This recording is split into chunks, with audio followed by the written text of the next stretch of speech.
Hello everyone, welcome back to the Dance Analyze channel. So today I will host legendary teacher, queen in DanceSport, Julie Fryer from Netherlands or Britain.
Julie, welcome to the Dance Analyze channel.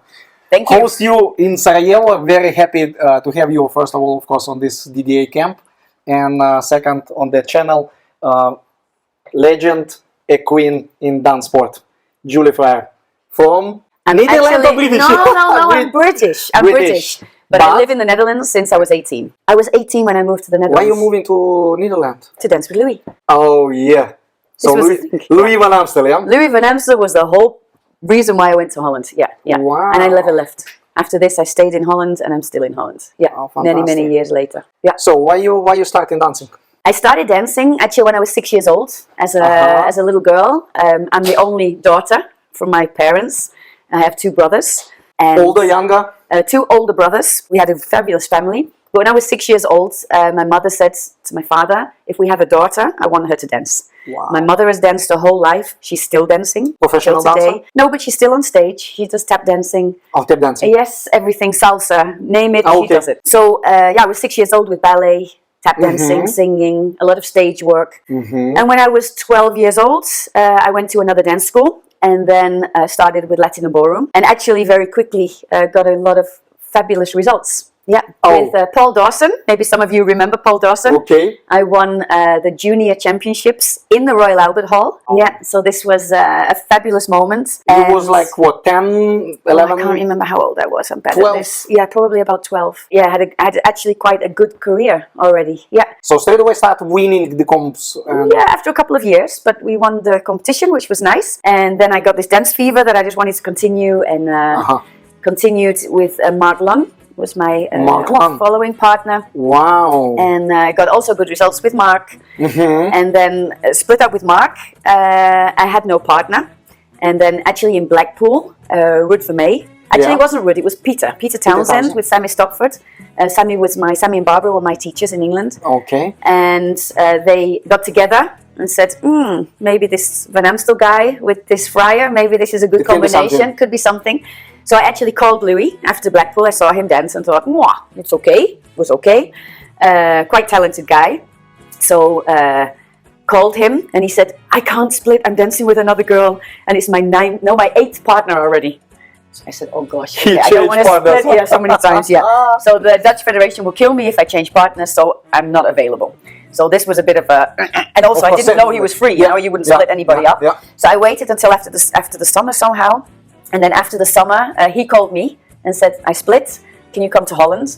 And this was on a Tuesday evening. On the Wednesday morning, I was in Holland. And I fast got there. Well, my first flight ever. I was 18 years old. I'd never flew in my life. My parents just bought first time ever. Any time. Wow. And my parents paid a very expensive plane ticket at that moment, of course.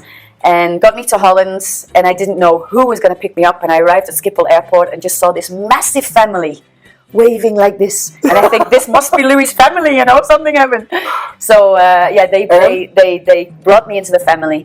I went directly to Ruud Vermeij's studio, tried to learn. It was actually not in Amsterdam, just outside Amsterdam. And everything else was history after that. Support Dance Analyze. Be part of our dance journey.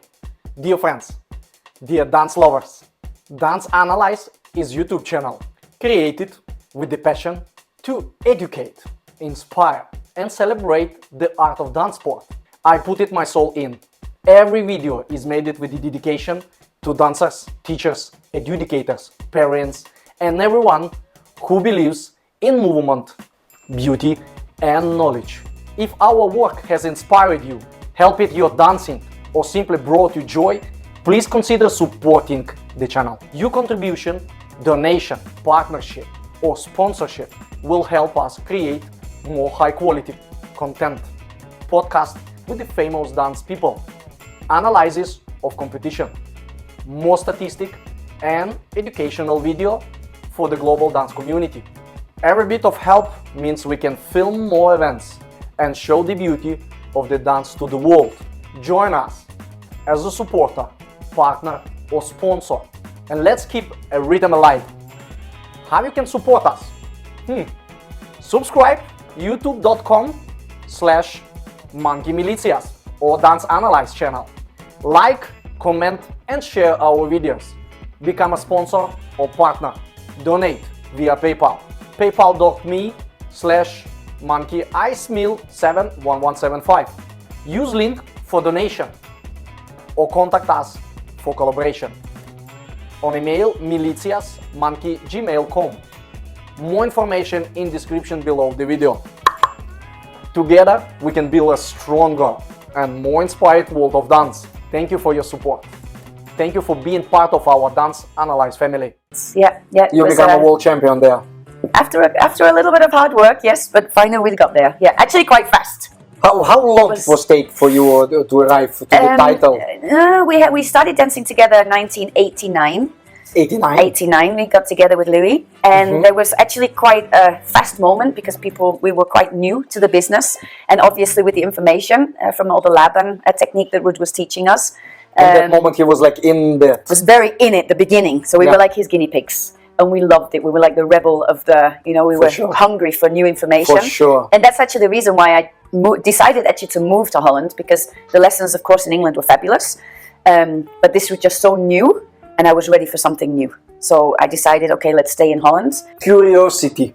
Yeah, and it was about movement. It wasn't only about Latin American. Not only about technique. Not only technique. I'd done so much like about complex stuff. Yeah, and it was exciting, and I needed that excitement. Oh, that's for sure. It was fabulous. So how long you was coming to that? Yeah, well, I think we danced together. I'm not very good with dates, but I think we danced together for about 2 years. And people were calling us new kids on the block. So it's like 91, 92? Yep, 91 I think, yep. After this, maybe 2 years, we were doing a lot of good work, but people were calling us a bit strange. But we were getting okay results. And then all of a sudden, Louis said, I want to stop. I finish. Yeah. I was like, okay. Just like that? Yeah. After all these titles and everything? After the build-up of everything, he wanted to stop. He felt like he was being owned by the dance world, because we were new. So we were flying everywhere and doing actually everything. So he said, I want to stop. He wanted to go to the theatre school. So he did this. I actually I couldn't find any amateur partner. So I actually turned professional very early and danced with Gaia Baker for 1 year. And during this year, also Louis came back to the dance business and danced with Katja Klepp. You don't remember this? No, I know this, but I didn't know what this exactly. Wait, he was dancing with after Katja. that, you coming back to dance with the Louis again? Yes. So you dance, we you split, and we come back. Oh, and Katja was actually the one. I love you, Katja, if you ever see this. But Katja actually said to Louis, we have to split, and you have to get back with Julie again. Yeah. Wow. But Louis actually, from what I remember, I think Louis finished our partnership like 1 week before a European.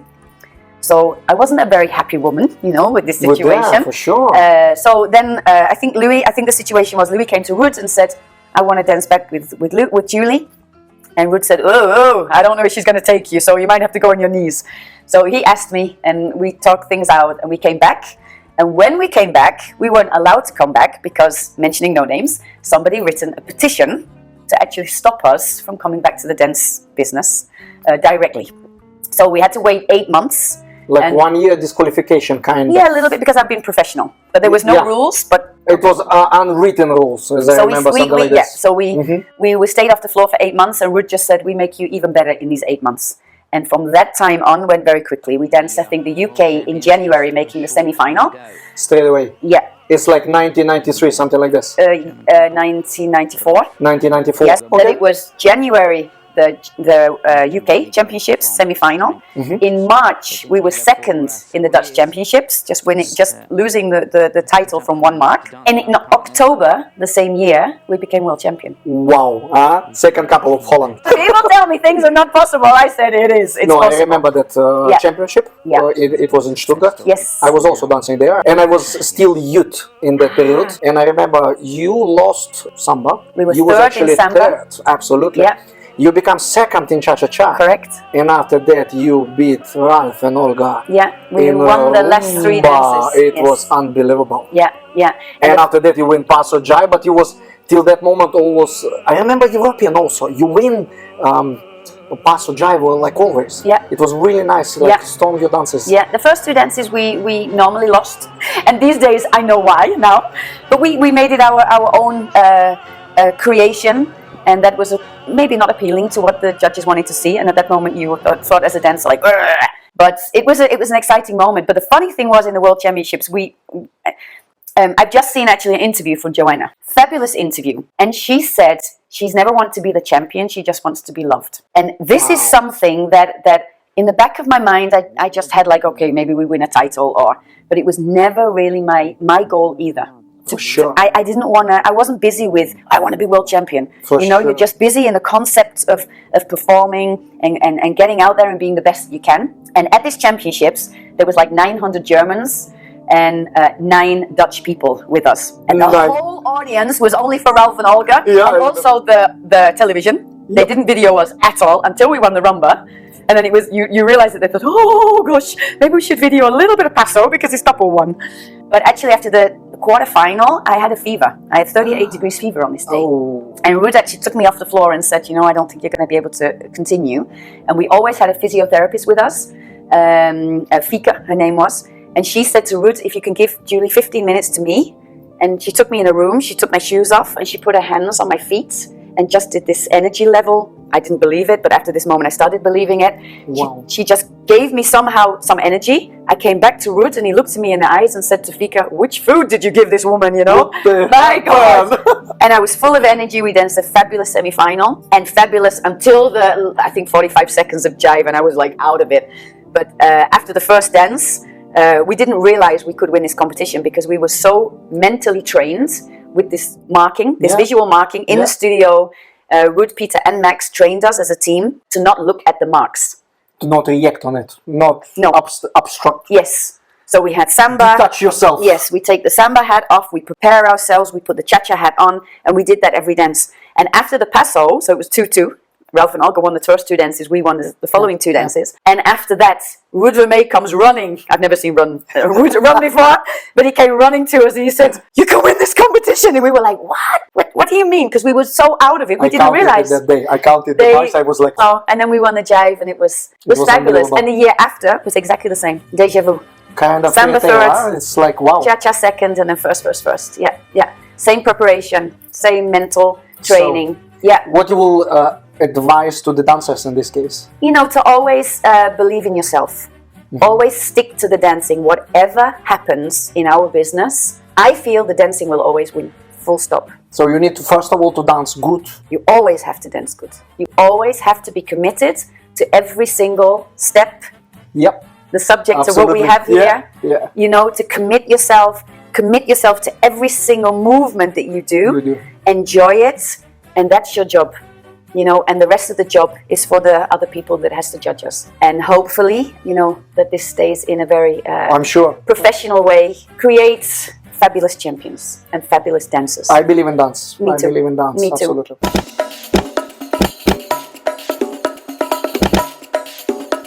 Say to me one question like this, it's spontaneous, it's not really prepared. I know it's a lot of in sport, in other sports, and dancing, I realize that it happens too, but somehow our community, I can say it, maybe ignore it. After being success in dancing, being on the stage, being a star, and after that you stop dancing, you stop your career, people different reasons has for this, and they hardly deal it actually with this, like being from a star, and after that you stop dancing and you go away, actually people easily forgot.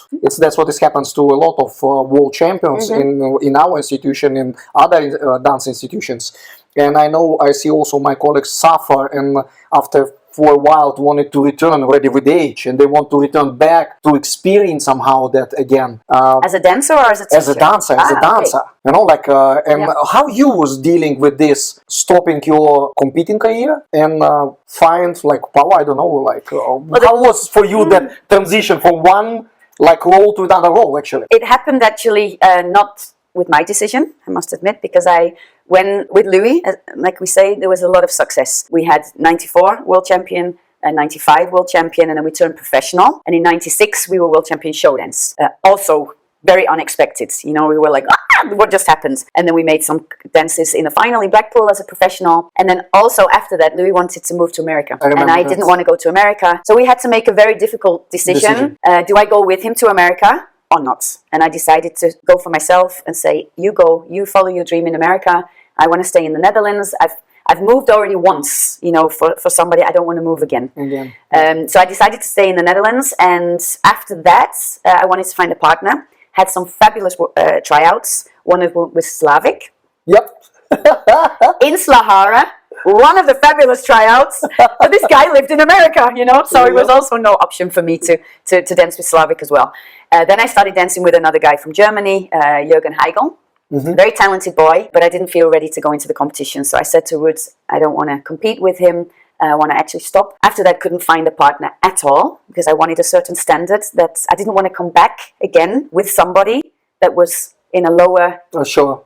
After all these titles and everything. Because people remember your last time. So I was very protecting myself. So I decided not to come back. Had very good talks with Ruud, Peter and Max also about, okay, I can't come back as a dancer, so what do I do? And they actually advised me as well, you know, maybe it's a nice step to go into the teaching methods. I worked actually very hard as a human being and as a competitor to change. You can be a good dancer, but it doesn't mean to say you're a good teacher. So I spent actually 3 years. We have a lot of examples like that. Yeah. Yeah. So I spent 3 years, 3 times with the coaching skills with Peter and Max again. It was always my team. It will always be my team. I remember this team Amsterdam. It was fabulous. It's fantastic. Yeah. And they gave me a lot of teaching methods, which I still use today. It's good for social life. It's good for me, but it's also fabulous for my teaching. So actually, Ruud, Peter, and Max help you to transit to that. So it's nice. And until this day, every single year, I choose one subject to do a study. So every year, I study something. And so what do you study now? Now I'm studying at the moment with Holger, actually, with the rhythmicality. I've done that. And during Corona, I did actually 3 studies. I was studying with a guy in Spain about the usage of the body, how you can do this through the feet, into the legs, how to create that. I still work with this. I've developed it myself, how to create a teaching method from somebody else's idea, but to make it yours. You know, I don't want to copy paste. You don't want to say this person says this. Only if it was information from Ruud, I would always say, you know, I've learned this from Ruud Vermeij. You know, today even I use something in my workshop. And I learned it from Ton Greten. So I will say, this is not my method, this is something that I heard from Ton. So, you know, this is a nice subject to also use. So it's nice to refer to other people and not to own it if it's not yours, you know. For sure. An important thing. But to make it your own as a teaching method, you know, you have to find your own teaching methods. So your system kind of, you put it in the places for teaching. Yeah, and I think the most important thing is, you know, that it's not only the teacher's style, but the dancer style is also important. You know, if it's only the teacher style, you know, you do what I say. It's also okay. So I must admit, somebody asked me a couple of weeks ago, if you would change something in your life. Good question. So, what would you do? I think we just laughed really loud on this mic. Sorry, guys. But I wouldn't change anything. Couple of boyfriends maybe, but no, joke. No, but I would not change my career whatsoever. I think I'm the luckiest person. The luckiest person. I'm happy to have you here. But really, I mean, it sounds really cliche, but I've had such a brilliant education from England to find the fundamentals, moving to the Netherlands to find about movement. Yeah, it developed me as a dancer, as an individual. And finding the strength and showing the strength. And then also developing yourself as a teacher and adjudicator. I've never had any world champion adjudicators. There's no world champion adjudicators. And also, you know, you can train yourself. You have to keep training yourself. Doesn't matter if you're world champion or not. For sure. That was years ago. You know, it's about now. So I think you have to keep that development.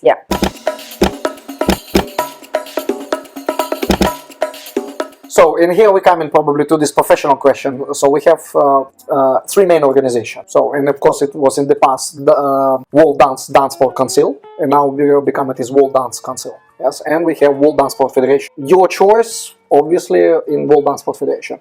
What has influenced it on that choice? Why World DanceSport Federation? I feel that I can be myself, be the individual. I feel not that respect is necessary. I don't want people to respect me, but I just feel the warmth.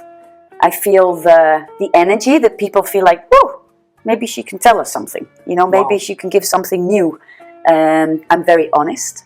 I'm a very honest person. Very direct. Very direct. Actually, as a human being or a dance teacher or anything or a coach or dancer, it doesn't matter. I want to be able to look at myself in the mirror every day. And this honesty for me, what makes me happy? Oh, that's important. This is for me important. So, and your choice was World DanceSport Federation because it's allowed you to be yourself. No, the choice was differently made, but I won't go into that. But when I made the choice to come to this federation, I had the opportunity to actually judge also world championships. And this was my first time that I ever judged any world championships. So there was no other, I was able to actually judge Blackpool because I'm British. I've got all the titles. Oh, for sure. I was never asked. I never pushed myself because I would never ask, could I? They know where to find me, and if they don't find me, I'm totally okay with it. But I've never judged. Understands you. Yeah, I never judged any of these competitions.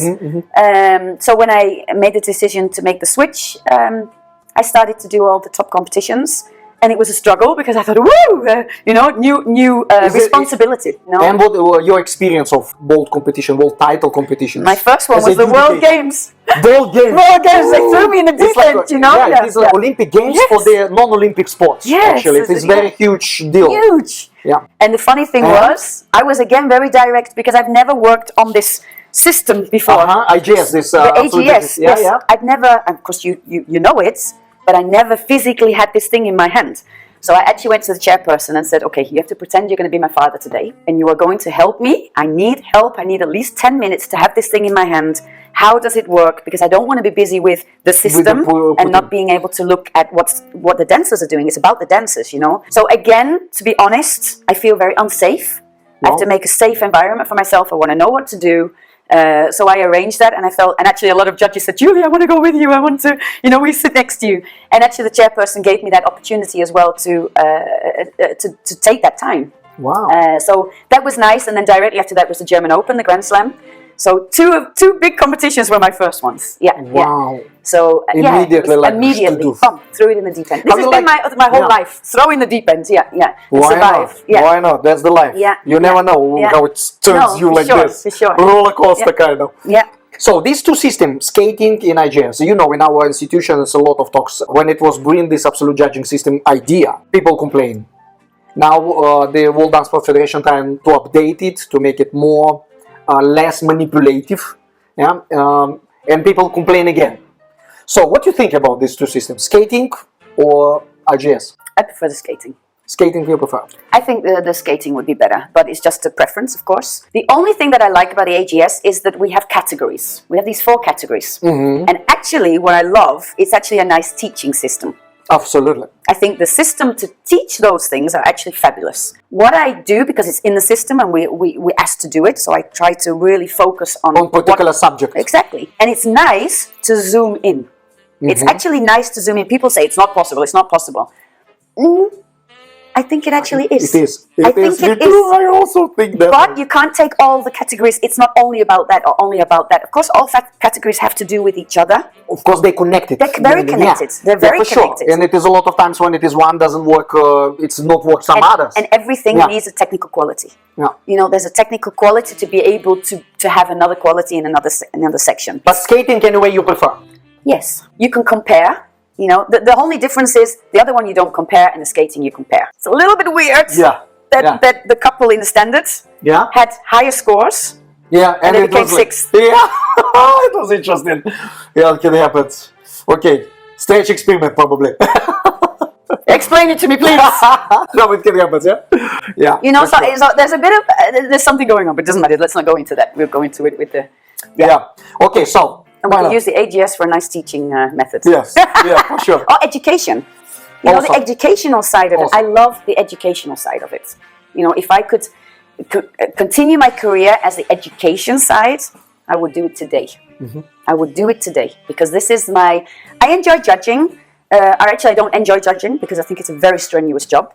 I am shattered at the end of the day because I take it so serious. Yeah, I'm not busy with which results about ranking. I don't give a shit what the ranking is. What is this competition? What are the dancers doing? How is the improvement? What am I supposed to judge and get it done?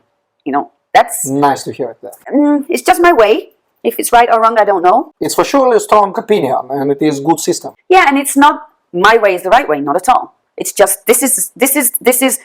If you have a technical quality, and we speak about the dynamics or the actions or the posture or the balance, whatever, we've got 12 of those subcomponents in there. You know, so what we have to do as a judge also is to dive. That's why we have these courses at the Congress. You know, is dive into a word. What does actually posture mean for me? So not posture in general, but what do I believe in posture? And do I see that in the couple? You know, what do I believe about balance? What do I believe? What do I know about dynamic? Is it happening? Yes or no? But I have to know what those words mean. I have to know the ingredients of that. And that's what I try to do. Next weekend I will be in Spain at the Congress as well. And what I really try to do is, of course, not to teach the couple that if I use a couple, because sometimes the couples are so nervous because there's judges there, a little bit unsafe it could be as well. So I make it safe for the couples. And you want to bring the strength out of the couple, but also educate the judges at the same time. You know, so it's I enjoy those moments. So that's great.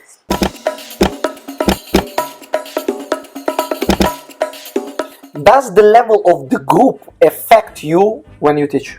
You know, like you visit a lot of... the group of dancers? When you do lectures and you do different, let's say, educators, but you also visit different camps, and of course you see different level of and different amount of the dancers. Does it affect you that moment?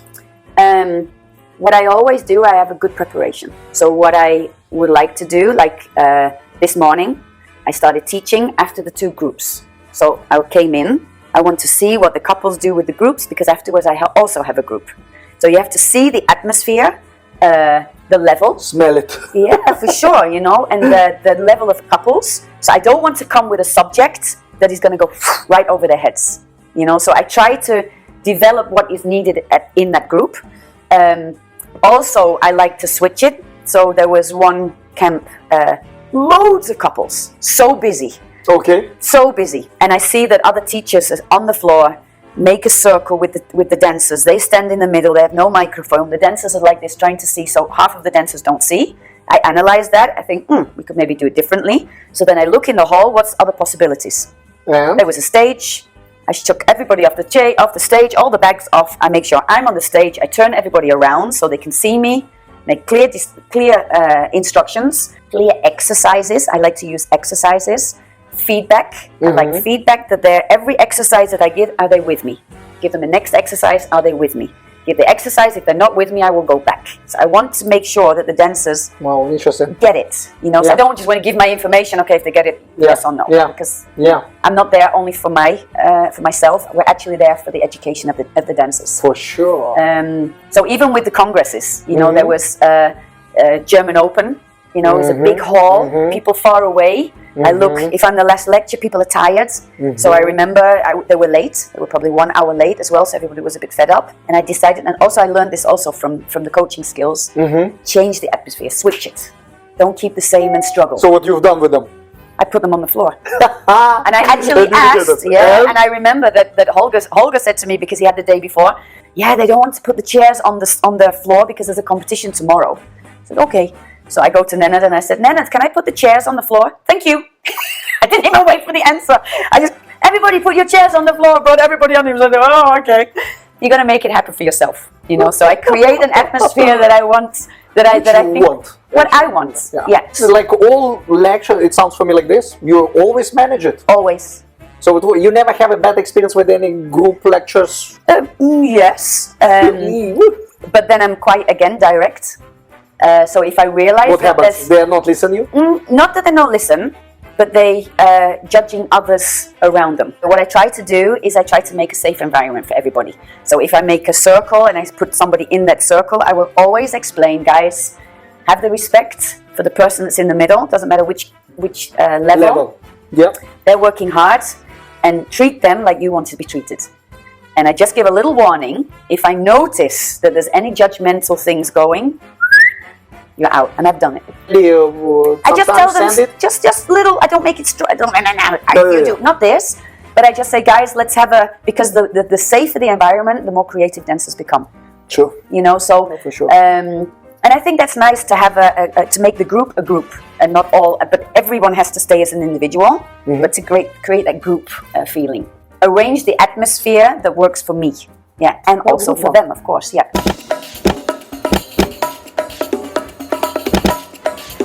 So what is your secret? I don't have any secrets. No secret, okay, come my on. God. For sure you have some. It's in my pocket. No, what's my secret? I don't know what my secret is. I think that I'm just happy with myself. So this is the secret. This is How do you do that? I am who I am, and if people like me, they like me, and if they don't, it's their problem. Just really. Give me five. No, but really, you know, and I wasn't like this as a kid. You know, if somebody would do this, I'd cry. And I think through life, you become stronger. You've gone through ups and downs. So life has changed me, for sure. Yeah, it's made me bad stronger. Experience?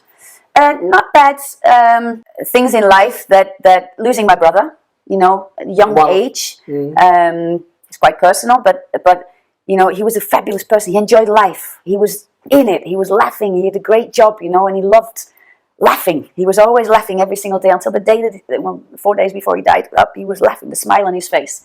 And I try to keep this. It keeps my feet on the floor. Keep true to myself. And also in 2019, I was also diagnosed with cancer. Wow. So this also was like, okay, Jesus, okay, let's deal with it. And you do all the therapy that you need. I didn't need chemo, but I needed radiotherapy. Was arranged. We did it all. I stepped out of the business, told nobody. I just had it in a circle, dealt with it, got it done. Sounds very. Thank you for sharing with us. You know, but it was a. That's what is this experience. Right? Yeah, at that moment, I couldn't deal with it. I couldn't deal with being ill. You know, so I stepped out of the business. I didn't tell anybody. Also because I had a feeling. Also, Ruth was somebody that contacted me every single time. How are you? You know, gave me some advice about some things, which was fabulous. I had a fabulous family behind me. My ex, the father of the children, was with me. I have two fabulous friends, my kids. They were all there for me, my mother and father. That's great. Yeah, it was really, I had a good support with this. And then I when I started to get better, I came back in February, had my first trip. I'd lost a lot of weight, so people were saying, wow, you know, I've always had big legs. I came back with a bit smaller legs. And people said, wow, you lost so much weight, you know, and I was like, oh, yeah, I'm okay. And then Corona started in March. Oh my God. So again, you think, shit, you know, business. I've been out of it for months. Yeah. You want to come back, and then the business again, you know, everything stops. It stops the whole world. Yeah. And to find new opportunities, you know, I had very good colleagues that actually open things online, and you make a good opportunity of something that's not so good. And it was actually a fabulous time. You know, I studied a lot. It was good because I wasn't traveling like all the trips that I had planned. Probably for my health, this wouldn't have been good. So in the end, it gave me a little bit more time to recover from everything that's happened. And again, education. Corona was very positive. Yes, actually very positive. Yeah, I took it as a positive thing. And I'm actually a very positive person, I must admit. It's great to have you on this camp here. No, I mean, the kids here were so hungry, you know, these youth couples. Couples, tell me what to do, you know, so they're just on your lip, you know, looking like this. No, for sure.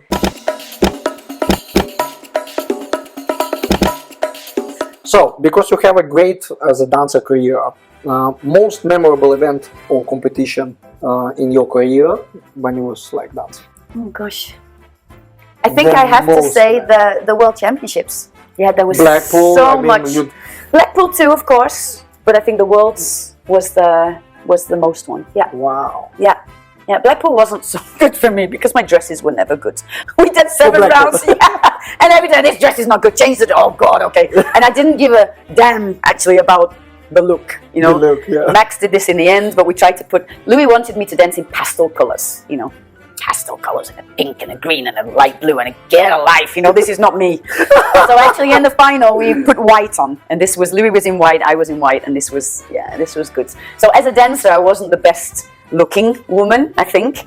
But I always remember a moment, I'm mentioning Ruud a lot because he was in my life as a dancer for a long period of time. And he used to complain because I used to wear like training trousers, you know, like baggy trousers, you know, I just put a t-shirt on, and I used to practice like this. And then we had a guest teacher come to his studio, and he said to me, you know, Julie, maybe you should put a skirt on, you know, for this. And I'm like, oh, I hate skirts.